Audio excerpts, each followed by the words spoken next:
Welcome to Tabletop Tap Room, and I am Tom, aka Zebulon, your host. And today we are talking about Star Frontiers, my favorite RPG, and our topic is what is wrong with Zebulon's Guide. Now, if you like this video, or even if you don't, go ahead and hit the like and subscribe button. At least hit the like button.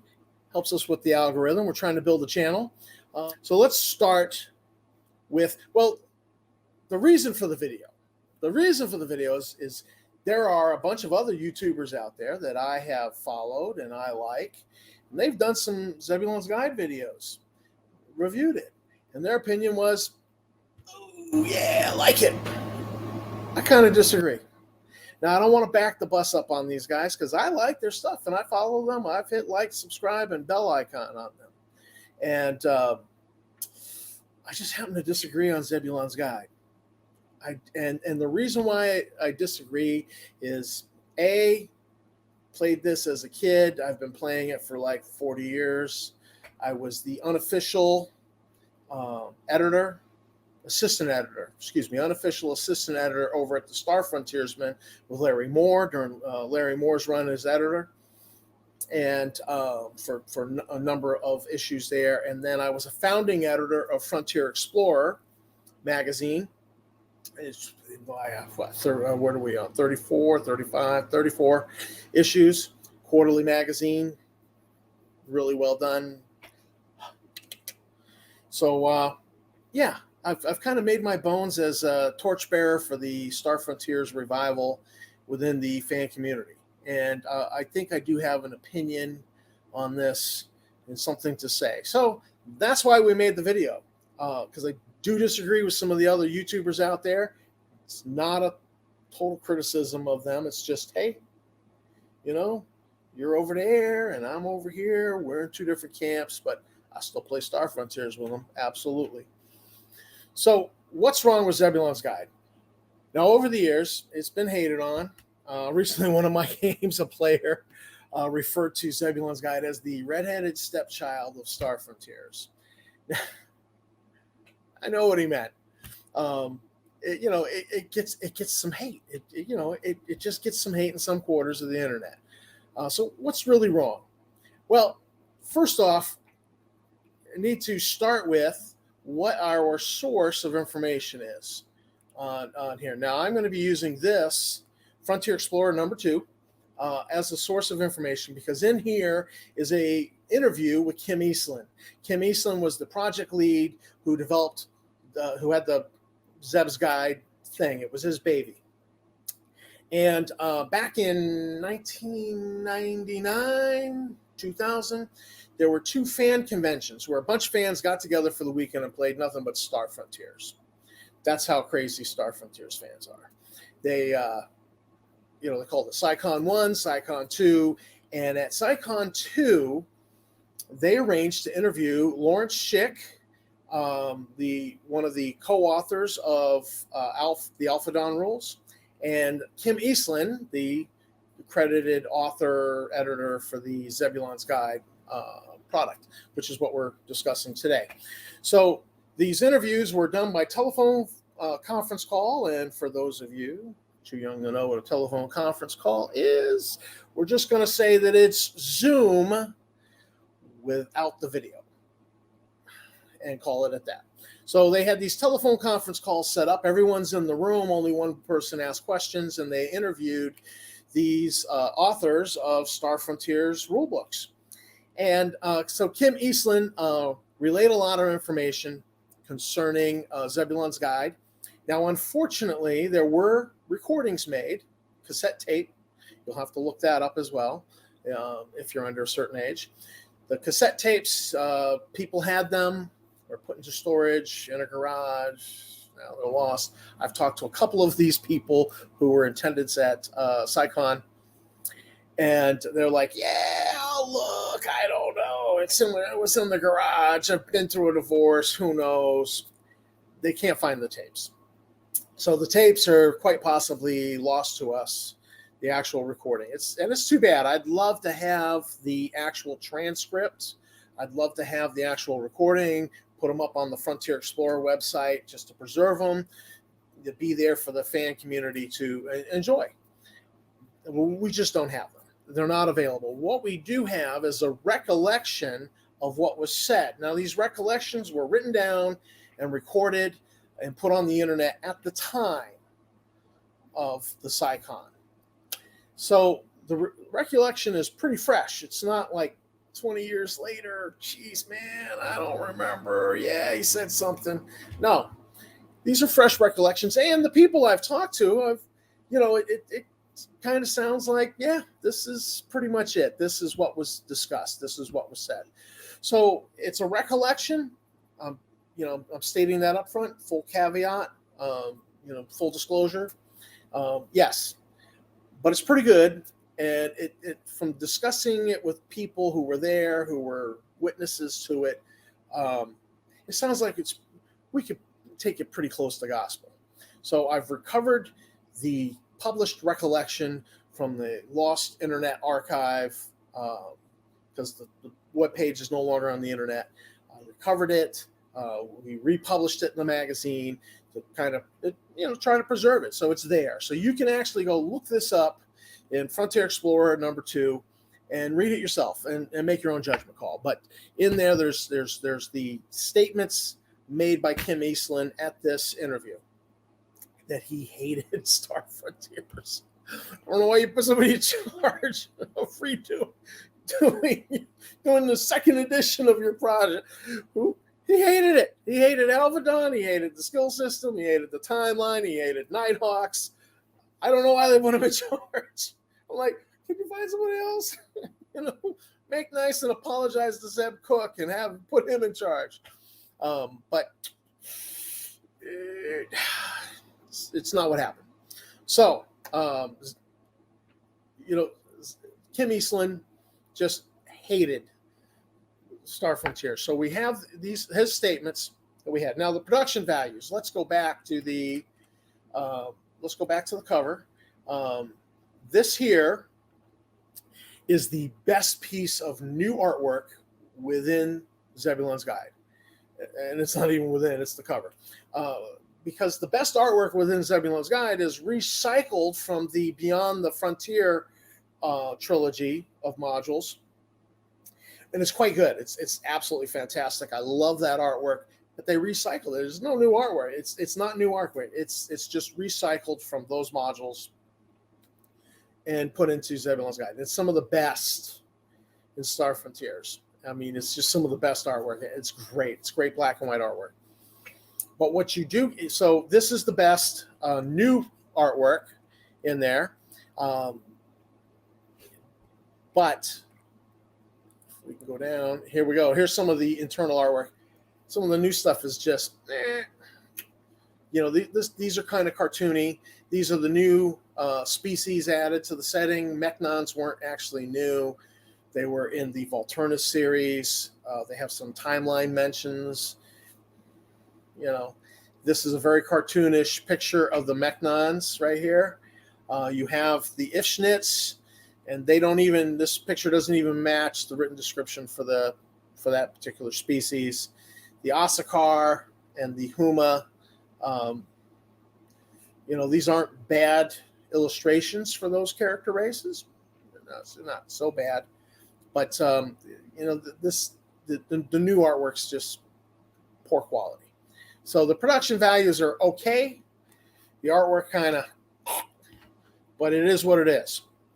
So the production values, they are what they are. The artwork is not so good. It's mostly recycled. The new stuff is kind of stinky. It's quality product. Other than that, there were radical changes in the concept for this game. So let me just bring this up. Next, radical changes. So you had this column shift mechanic. It was the hot new thing in RPGs. It was used in Zebulon's Guide. It was used in the Marvel Superheroes RPG. I think it was used in the Indiana Jones Columns RPG, maybe. Don't quote me on that. So it was a hot new thing, and it was tried out in a bunch, and then quickly just kicked to the curb. And the column shift mechanic, I hate it. I know other people like it. I know some of the other YouTubers think, oh, this is great. It's so granular. All right, here, let me explain it. So with the column shift, you have a chance of success of doing something. So you're on the 0 column, and you have 2 levels of skill. So you shift up 2 columns, and then the guy you're shooting at might have cover. So you shift down 1 column. But you have some other advantage. So you'll shift up another column. So you'll end up at like column 3, plus 3. And a column plus 3, we should try to enlarge this a little bit. So you can see it. So like, let's say we're on column 3 and you're rolling. If you roll 49 or less, that's a success. But you have yellow success, green success, blue success, and cobalt success. And depending on how low you roll is how much better your result is. So cobalt success will be full damage shooting at this guy. You've hit him, and you're going to be at full damage. Blue will be 3/4, green will be half, and yellow is kind of a piss poor result. You're going to have quarter damage. And so some people like it because it's very granular, and I give them that. Yeah, it's granular. It is granular, but here is my problem. It's a table, and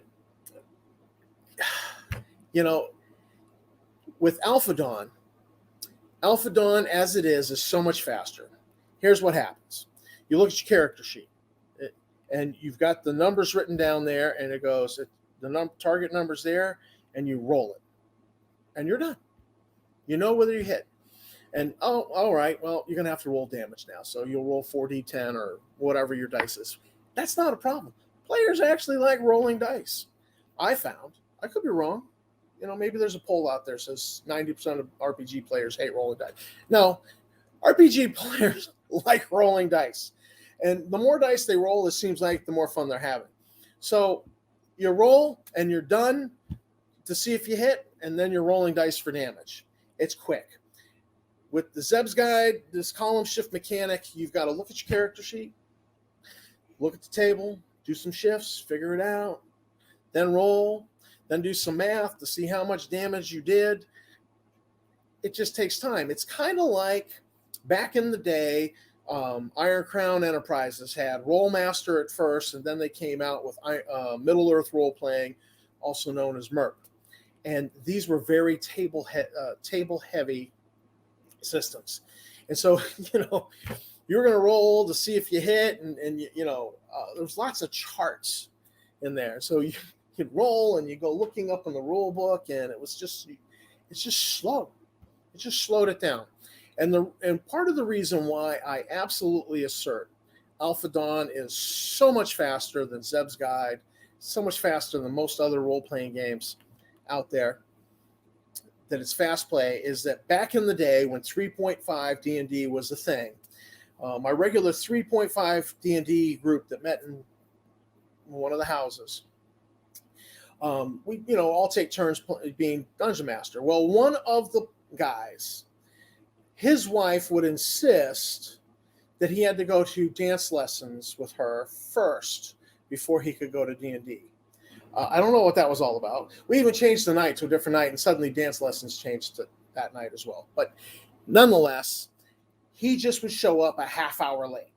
So if it was not a problem if somebody else was game master, we would just start and just kind of, fudge it for a little bit there till he showed up 30 minutes later. But if he was game master, he'd be sitting there eating Doritos and drinking Coke or coffee or whatever, and twiddling our thumbs for 30 minutes. It's kind of boring.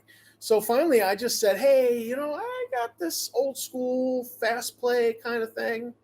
Why don't I bring it? We'll play for 30 minutes, kick it aside when he shows up. One night, we had 2 combats, 1 skill challenge, and a role play, all in 30 minutes. with Star Frontier's Alpha Dawn rules. It was incredible. And then we pushed it to the side, and we played D&D 3.5 for another 3 hours, 3.5 hours, and we only got one combat in. And when I saw that, I was like, oh my God. Star Frontiers is the greatest RPG ever. I mean, hands down, if you could do 2 combats, a skill challenge, and have some role play in 30 minutes with the set of rules, that just obviously the rules are just not getting in the way of the game, of having fun. To me, that's fun. I want to have fun. I mean, this is a game where the rules don't get in the way. And I feel like this column shift chart slows it down. It gets in the way a little bit. Not terribly so, but I'm like, look, I like fast play. So you have some radical changes of concept going on with this. And, it is what it is. I'm not a fan of the column shift. And on top of that, there's some Gamma World influences going on in this game. Now, Star Frontiers is more of a Western in space, a little more serious, kind of was trying to compete with Traveler and Space Opera at that time. And so Kim Eastland wanted to take Star Frontiers in a Gamma World direction, more like Metamorphosis, Alpha, take it in that direction. And so that was, and you can see his influence because those let's bring those back, those player character races. The Huma and the Asakar were actual PCs in his home Gamma World campaign. The Huma's a mutated kangaroo, and the Asakar is a mutated plant. And you know that it's a mutated plant because you read it right in Zebulon's Guide that it's a plant. It's basically a sentient, sapient plant species with some other weird qualities. So, yeah, there's the Gamma World influence. And then he introduced the Plague Planets. And it just, I don't know that that's the game I wanted to play. I think I wanted to play something more like Traveler with Star Frontiers. So you have these radical changes to the resolution system. You have a radical change to the setting, taking it Gamma World direction. You have a radical change to the skill system. So in Alpha Dawn, you just had the skills. You just say, hey, I want my character to be the robotics expert. Okay, fine, robotics skill on your character sheet. Not so in Zeb's Guide. They fractured. So in Alpha Dawn, you had all these sub-skills, all these actions you could do as robotics. You could change the mission. You can rewrite the mission of the robot. You can rewrite the functions of the robot. These were the programming of the robots. Very elegantly done in the Alpha Dawn rules. Some of the best rules for running robots in an RPG I've ever seen. I love missions and functions, how they work. So you could rewrite those. Those were 2 different sub-skills. You could you could identify a robot that would tell you that it's a combat robot of this level and probably has this kind of equipment installed. So it was an important sub-skill. You could remove the lock, the lock bolt, the restraining bolt, like they had in Star Wars, removing the restraining bolt from the droid, So they had that in the setting, and, that was an action you could do. You could physically repair a robot. So you have all these actions that you can do because you have robotic skill. Well, they fractured, and many of the skills had numerous actions you could do. Medical, same thing, diagnose, first aid, surgery, major surgery, cure an infection, neutralize poisons, all these different subskills. They fractured all of that. They were all separate individual skills in Zebulon's Guide. So it's a fractured system, and it was fiddly. And the problem being with that is I'm running a game, and the guy says, yeah, I want to be the robotics expert. And he thought he wrote down all of the robotic skills. And he left one out. So we're in the game, and he goes, yeah, I want to do this. And I'm like, all right, so what level do you have in that skill? And he's looking at his character sheet. He says, I don't have it. I says, you can't do it. Which kind of aggravated him. And then I'm sitting there going, maybe I shouldn't have said he shouldn't have been. I should have just said, look, I know you meant to do it, to write it down, but him writing down some other skill gave him that skill. So it was just problematic. I should have just let the guy do it, because it was clear that's what he wanted for his character. It's kind of frustrating to play a game with this fractured skill system, because it was just so all over the place. In fact, later on, fans came out with a fan skill system called SF2000. If you can locate that on the internet, it's an interesting document. It's even more fractured.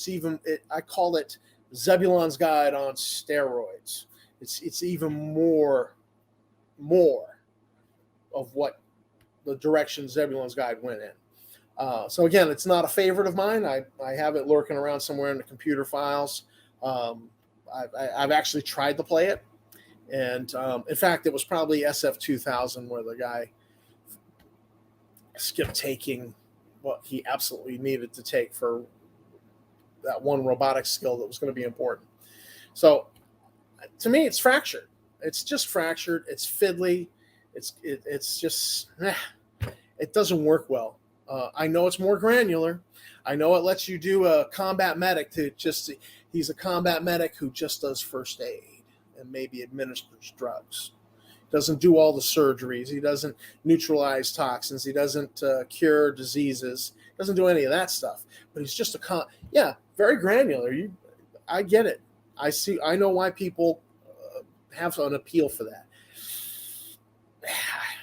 I don't like it.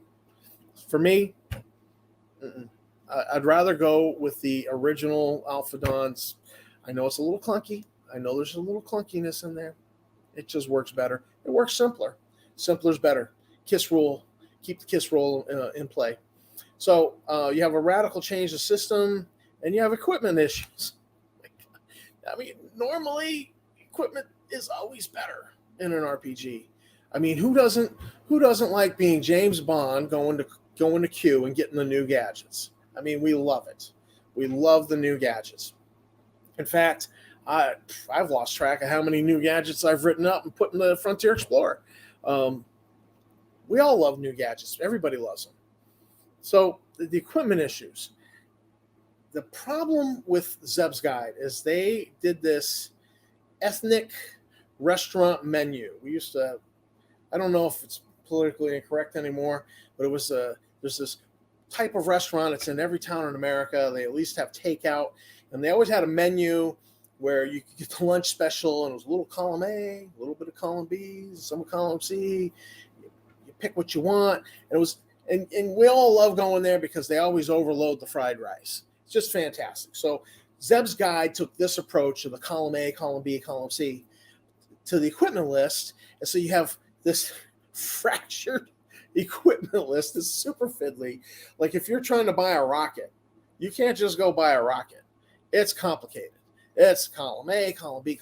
The mine kits for landmines, same thing. I mean, just fractured and fiddly. The body computers, the body comps, same thing. You got column A, column B. It's just complicated. And you got to figure stuff out. And, I don't have enough power for the body comp for all these programs I'm trying to put into it. And then we're not calling them programs. We're going to call them projects. And it's just silly. So I'm not a fan of that. You know, it's not very playable. It doesn't enhance play. You know, when you're trying to just whip up some characters and all right, let's play, you don't want to spend an hour and a half whipping up characters. You want to spend 30 minutes whipping up characters. I can bang out Star Frontier's characters with a character sheet and some dice and the rule book. I could probably whip up 3-4 of them in 30 minutes by myself. I mean, and you know, not with Zeb's Guide. I'm not trying to buy equipment off the Zeb's Guide list. And the Zeb's Guide equipment list is incomplete. It's so incomplete. You got to keep the Alphadon rules, which is what it's supposed to replace, handy so you can get the equipment from the Alphadon rules, because you can't get all the equipment you need from Zebulon's Guide. It's just totally incomplete. So the equipment is messed up, woefully incomplete. Setting issues. Oh my goodness. So, you know, I've already talked about all right, let's bring up a new chart here. This here is the Astrographic Catalog. And so if you look at this thing is great. Let me enlarge it a little bit. Bring it right up there. Yeah, you can't see it. But over here, if you can see the cursor moving, you've got the star, whether it's a G4 or a G8 or an F9, and then the world that orbits it, the habited world listed there. And it's a ton of information here. The primary colonizers, the population density, the trade and economy of that world, the gravity of that world, how many hours are in the day, satellite. This is a new column added in Zeb's guide that was not in the Alpha Dawn. And satellite really is not satellites, it's space stations. And so you have all these codes telling you what's there for space stations, like this one has fortified space station, docking station, trade station. So it's 3 space stations. So just with 3 simple codes, I know there's a lot going on in orbit. Jumping down here, this world has 2 moons, and there's some codes over here. One says none, so that world's not being used for anything. But the other moon is being used for agriculture. So there's an atmosphere, and there's maybe there's domes, but they're growing stuff on this moon, probably shipping it to the planet the moon absorbs. And down here you have R's, resource management, resource type of economy going on that moon, most likely mining, but not necessarily. You creatively come up with something else and make it something else, but most likely mining when you see the R. So there's a lot of information here, and they expanded the setting by about 20. The explorable setting is expanded in Zeb's guide by 25%, but there's 5 systems that are not on this chart that they created and put in Zeb's guide, and it's the plague systems. They're on the map, and they have a Greek designation. We don't even know what the name of the star is or the name of the planet that's there. We know there's a planet there with people living on it. These are quarantine systems, and we have a listing in the timeline that says that Space Fleet will destroy any ship seen taking off from the plague, from the plague planet. So they picket the systems, and they blow out of space anybody trying to take off and escape the plague. Can't let the plague out. Here's the problem with that. Number one, how hard would it have been to add those stupid plague planets to this chart and just fill in the codes? Basic information would have been good to have. How many hours in the day for that planet? What's the gravity of that planet? What formerly was the economy of that planet? The primary colony. This is all good information. It wouldn't have cost you nothing to add those 5 plague planets. Wouldn't have been nothing to add that to this chart. Very, very, very simple to just add another row of information, and they could have, but they don't. So you don't have it. So you've got to make it all up yourself. And look, I'm a busy game master. I'm preparing for stuff for next Sunday, and on top of other projects, and I got a writing project, for another organization. Totally unrelated to RPG. I'm busy. I don't have time for this. And it was so simple, they could have just added it, and they didn't. It's just not there. On top of that, these plague planets make no sense. You have this blue plague that causes the authorities in the setting to create the Medical Services Organization, which then develops a vaccine for the blue plague.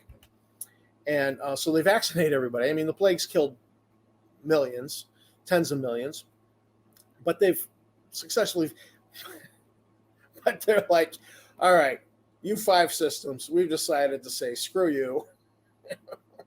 No vaccine for you. No, it's like the soup Nazi. No soup for you. Come back next edition. Come back 3rd edition. So it's like, I mean, we just went through a pandemic, and they raced to do a vaccine, and the government's paying for everybody to be vaccinated for free. I mean, how stupid is it that they're like, all right, you know what? We don't like these 5 planets. Screw you. No vaccine for you. It makes no sense. It actually cracks me up. All right, it's not that funny. People die, because these planets didn't exist in the first edition setting. In the Alpha Dawn. So you have to presume that those planets were then colonized. There's a bunch of other planets here, like New Streel. That's not in the Alpha Dawn rulebook, but that's in Zebulon's guide. It's a corporate-founded system, and they've named their planet Corpco because a corporation, they're not imaginative. But New Streel, you have Pangal, another megacorp, has established a megacorp-owned system with planets called Exodus and Genesis for some reason. And so, you have obviously the colonizers for the plague systems and for these new systems came from the other planets that were in existence in the Alpha Dawn rules. So somebody's Aunt Josephine is on, the beta quarantines in the beta quarantine system.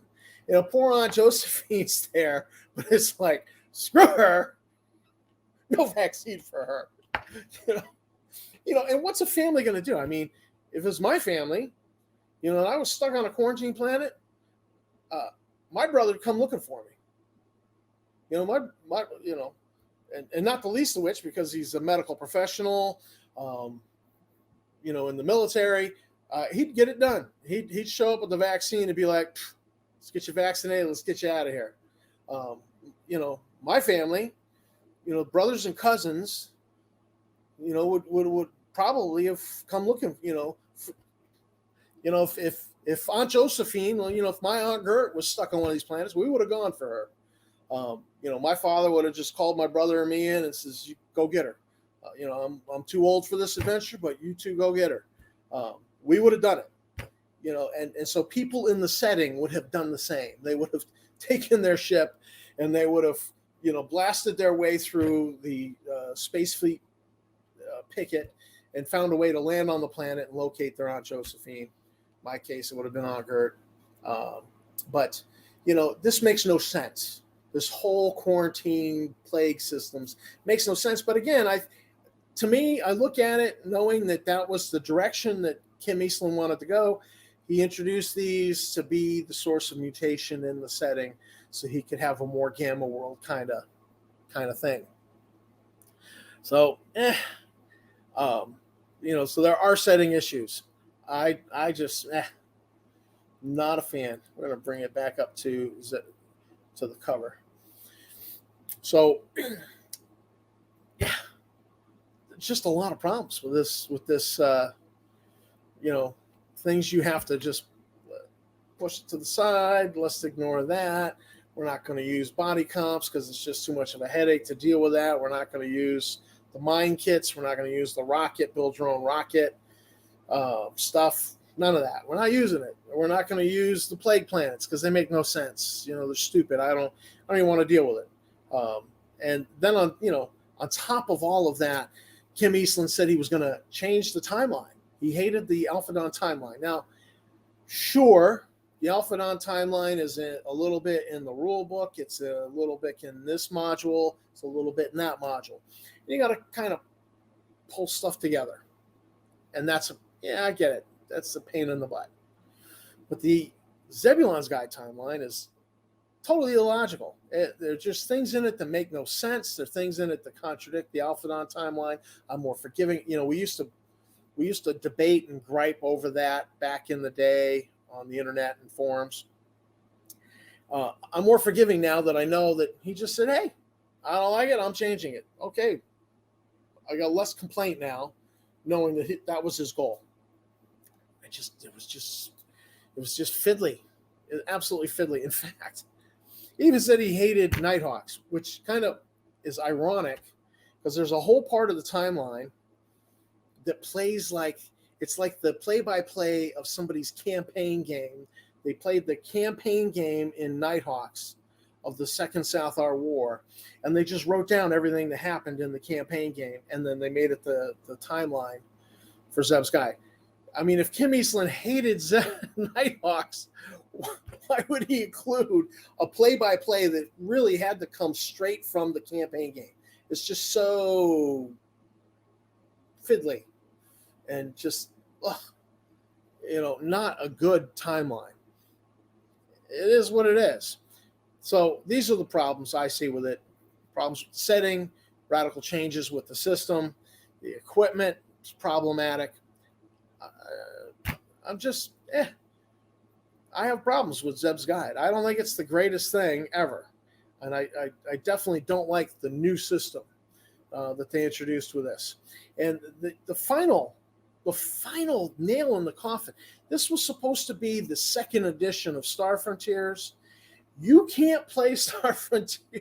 You can't play it without the original first edition handy and ready to go, because there's just stuff that you don't have. Like, you don't have any vehicles in the you have one, the air lorry, but you don't have any of the, you don't have a jet copter, you don't have a ground car, you don't have a hover car, you don't have the hover cycle, the ground cycle, you don't have any of that.